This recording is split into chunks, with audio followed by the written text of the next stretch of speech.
As movie audiences, we sometimes tend to pass judgments very easily. When it was decided that David Corenswet will play the new Superman, and when the first images were shared of him dressed as Superman, people had doubts. Hey, the costume looks crap. Is James Gunn going to replicate his Marvel magic in DC?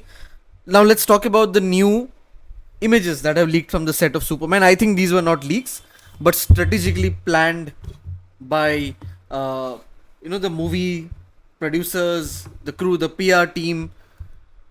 He looks great. David Corenswet as Superman looks great. You can see that he's bulked up. He's gained significant weight to play this role like anyone should.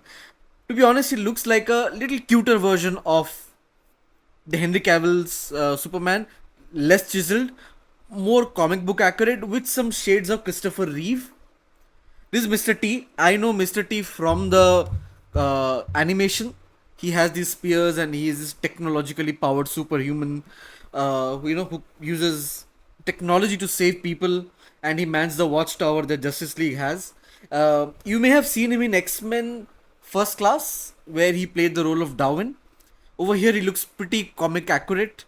He looks very young for being 46, and he looks great. He looks absolutely fantastic, very comic book accurate. Even the jacket and everything. I'm just waiting to see his spheres that he uses to hover around and do a bunch of technological wizardry. Now let's remember that these photos are not final pictures. A lot of things happen after the movie has been shot, and the movie is not even coming out until next year. This these photos and are just pre-production. अब इसमें post production होगा. There'll be editing, lighting, structure, concept, the cinematography, everything will change. So the final outcome will be completely different than what we see. I wish we did get a view of the other characters as well. There are so many. I want to see Green Lantern specifically because Ryan Reynolds' version was utter shit. So he saved his career by becoming Deadpool. Now coming back to David Corenswet, he looks great. I mean, look at those dimples. It's like the typical Superman from the comics who inspires hope, is positive, and is smiling. It's not dark and grimy like Zack Snyder's Superman, right?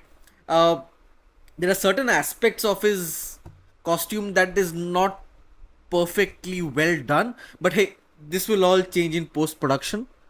Keep in mind that this is not the final version, and before we pass judgments, and as audiences we have all the right to pass judgments because we're so attached to these iconic characters, Batman, Superman, and well, when after Iron Man came in, now that comic book sales are driven by movie sales, and this is coming out next year. So I have lots of hope that James Gunn will polish this up entirely. Now this is how he looks as Clark Kent. Great idea to give him this wig and this curled up hair to have some distinct visual identity from his Superman look, where he has a curl. Typically, as you can see in the comic books, he has that curl and looks very Supermanish. I mean, he looks like a shade of Henry Cavill, but like I said, a bit softer version. He doesn't have those chiseled cuts. Uh, Talking about his underwear, and there are shots of that. People are divided over this. I think it looks great, but is not perfect. I don't see the point of giving him an underwear, but James Gunn wants to go for the classic look. Uh, the logo also reminds me of Brandon Routh's Kingdom Come Superman from the Arrowverse. If you've seen that, Brandon Routh also played Superman in the cinematic universe as well. So a lot of deep cuts and references to those movies. This is him on the set, and you can see. I mean, he carries around that confidence and bravado of being Superman. If you if you look around the underwear area, it's again a little funny reference, but it doesn't fit him perfectly. They will fix it up, and probably a lot of other things in his costume. But overall, looks great. I'm pretty hyped up. James Gunn, please don't disappoint. Give us a Superman who lasts for 10, 15 movies and kickstart a great cinematic universe. What do you guys think about this?